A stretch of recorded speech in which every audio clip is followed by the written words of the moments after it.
Салам алейкум, Машина Кейдж каналының көрүүчүлөрү жана жазылчылары. Азыр ушул сиздер да күтүп атсаңыздар керек.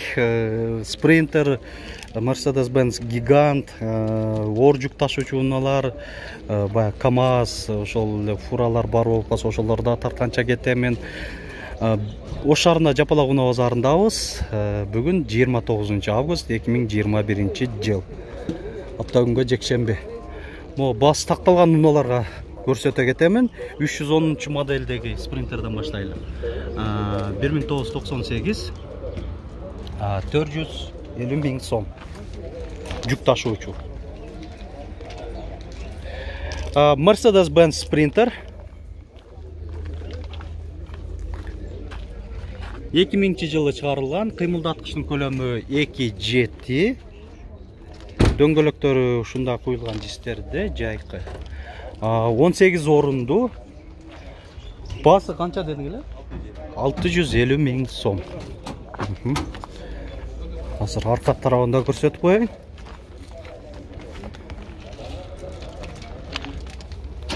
Mercedes-Benz Sprinter 2006, объему 2.9, 600 миң сом.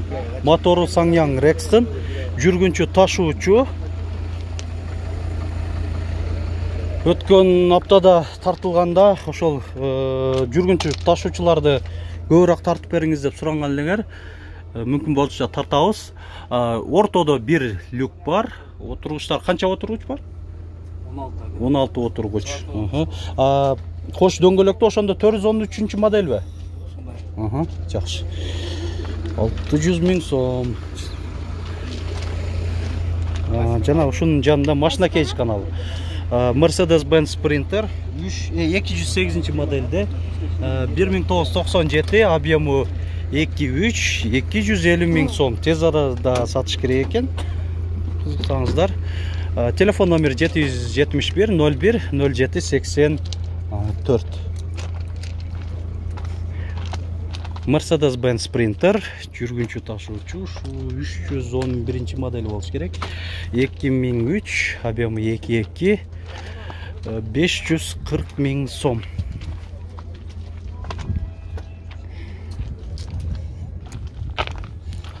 Бул жерде спринтер, будка экен, Холодильниги барбы, муздаткычы? Жокпу? Жөнөкөй эле будка экен. Жылы канча? 2003, объему 2.2, 10 миң доллар. Так, кош дөңгөлөктүү 313 модельде. 413 болуп калыш керек, Ошо шылдыгы алмаштырылган окшойт. Себеби 400дөн башталып калат кош дөңгөлөктүүлөр. Mercedes-Benz Sprinter Delfin жүргүнчү ташуучу 2009, объему 2.2, 10.800 доллар. Есим байланыш номери 552 19 67 81. Ичинде ошол эси башка адамдар менен сүйлөшүп отурат окшойт. Толсол жаратпай эле коелу. Салон тартпай эле коебуз. Спринтер силерденби? Канча деп атасыңар? 10,5 миң, 2013. Канчанчы модели болуп калат? 411 бе? Бул да кош дөңгөлөктүү экен да? Жүргүнчү ташуучу же грузопассажирби? Грузопассажир экен. Мына эсинин байланыш номери. Баасын канча дедиң? 10,5 миң доллар. 10,5 миң доллар.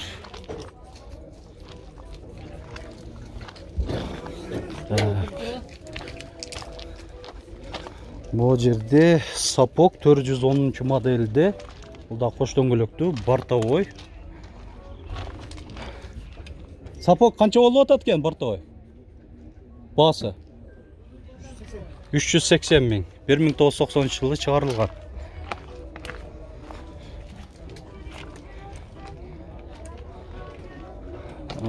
Так, варион басы жазылып аттыр. Көрсөтүп коеюн, будка.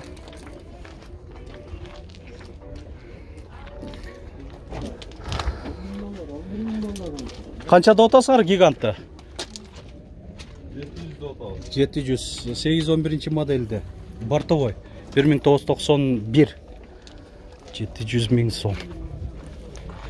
Бұл қапталдан көрсетейін жақшылап.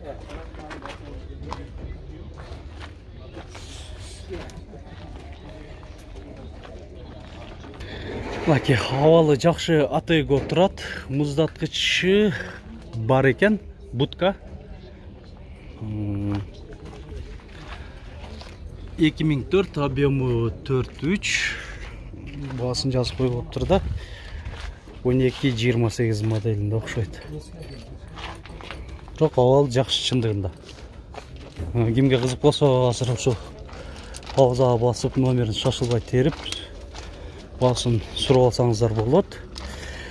Mercedes-Benz Gigant 814 модельде бортовой 1993 объемы 4 850 000 сом деп жазылып тұрады. Бұл жағында та бір Gigant 814 модельде будка дубль кабина 1993 объемы 4 13 000 доллар. Жақта Mercedes-Benz Vario 612 модельде мынандай жүк ташуучу фургон 1900 жылы жазылып тұр. Басы 17 000 доллар.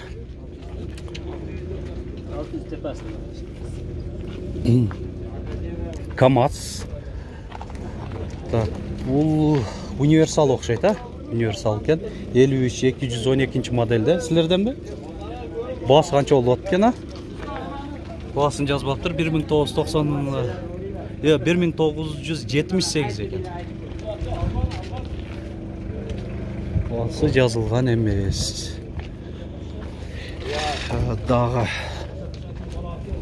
жақта да бір КамАЗ самосвал 55-111 моделінде 1984. Есім байланыс номерімді жақында көрсетіп отам, маға жақшы көрінбей жатады.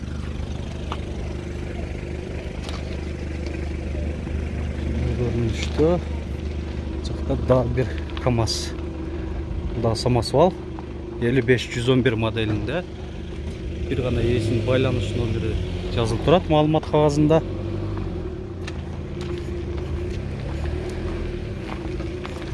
Елері өздері дағы көрінді. Так. Жерде Gigant 611 модель болыш керек. Будка мұздатқышы жоқ жолы мынандай. Крытый. Багажник оқшайды. Кабинаның ішінде. 1992 объемы 4.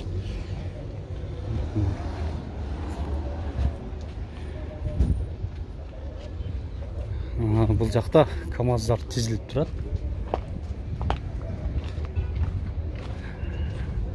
Бұнда жылы жазылған емес екен. Бұны ашық тұрады. Есі ішінде емес екен. Көрелічі. КамАЗ қанша болып отады екен? Басы? 590 000. Аха. Жақшы. КамАЗ самосвал.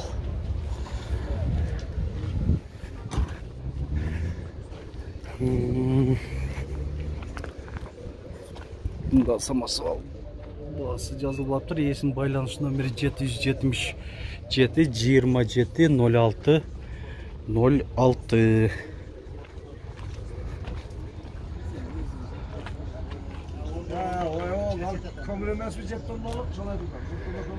Bir КамАЗ самосвал 55-111 моделінде 1990 есін байланыс номері.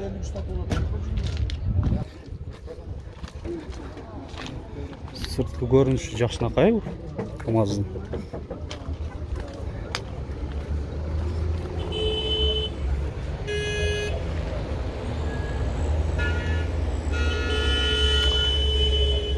Şu bası жазылып тұр көпчіліктердің. Кімге қызық болса өзіңіздер телефон çalып сұрап аласыздар деп ойлаймын. Толық маалыматты жана басымен. Бүгүнкү тартыла турган жана видеолорубузду көрүңүздөр. Сөзсүз түрдө кызыктуу маалыматтар болду буга чейин эле. Дагы да кызыктуу тарткан аракет жасайбыз.